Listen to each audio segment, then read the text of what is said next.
The Port of Rotterdam today supplies 30% of the total European energy demand. Well, it's called building, building, building. So you can do a lot on paper, but we want to actually put it into practice. We've got a city slogan, and the city slogan is "Make it happen."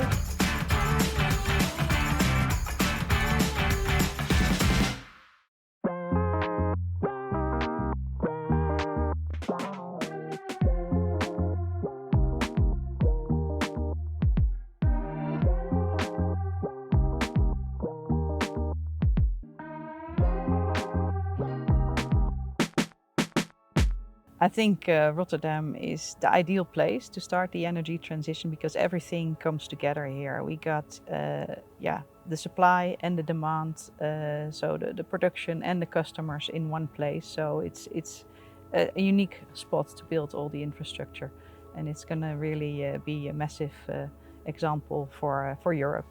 Rotterdam having the biggest port in Europe, and yes, we've got one of the biggest chemical clusters and petrochemical clusters in Europe.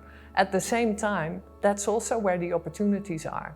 So if there's any place in the world where you want to be a direct participant of the whole energy transition, want to play a role in that, that's where you need to be. Because once we here in Rotterdam, with our port, are able to solve some of the challenges, these will go international because everyone is looking for solutions. We are an energy hub here in Rotterdam, and this is something that we want to stay also in the future.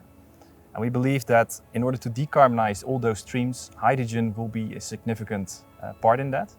So in the future, the vision that we have set up as well, is what we expect is that Rotterdam will become a hydrogen hub for Europe. So not only for Rotterdam, not only for the Netherlands, but really for the Northwestern Europe cluster. We have started a long time ago with the energy transition, and then the people surround us, they say, you're silly and it's not going to happen, and hydrogen, haha. So they didn't take it serious. But now I'm very glad that we started early, and I hope it's early enough, but we have done a lot of things to make it happen.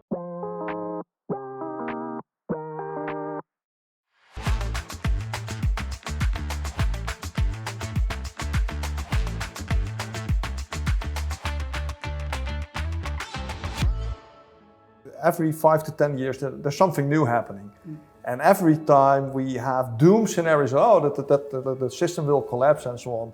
And that gives engineers like me the inspiration to work on solutions that we will make it happen. The intermittent character of these renewable sources is introducing a lot of new challenges in our electricity grid.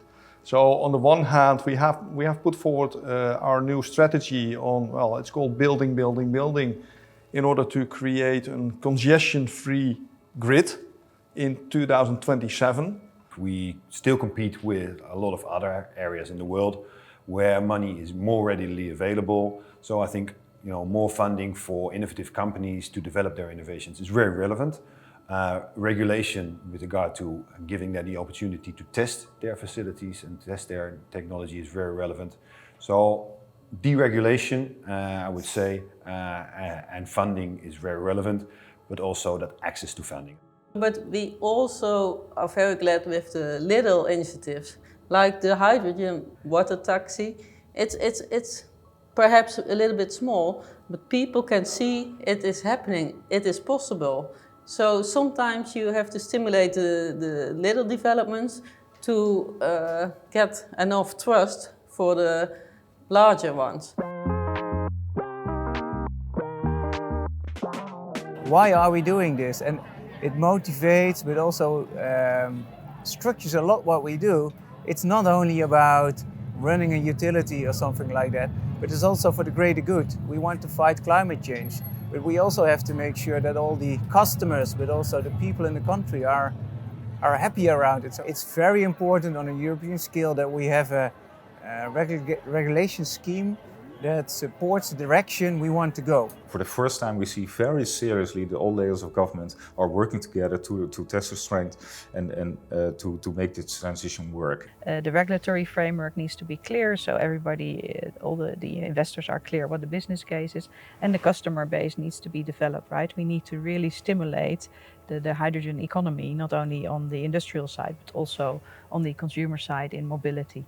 And then the whole picture, the whole value chain is clear, and the hydrogen economy will take off. What I think is unique about Rotterdam in the energy transition is that the municipality, but also the inhabitants, are really willing to cooperate in innovative projects. So the decarbonizing of the Port of Rotterdam is a real driver for the energy transition because it offers lots of opportunities also for the homes and the buildings, the small and medium enterprises surrounding the port. In Rotterdam we like to do it and not just talking about it. Just start it and do it and also learn from it.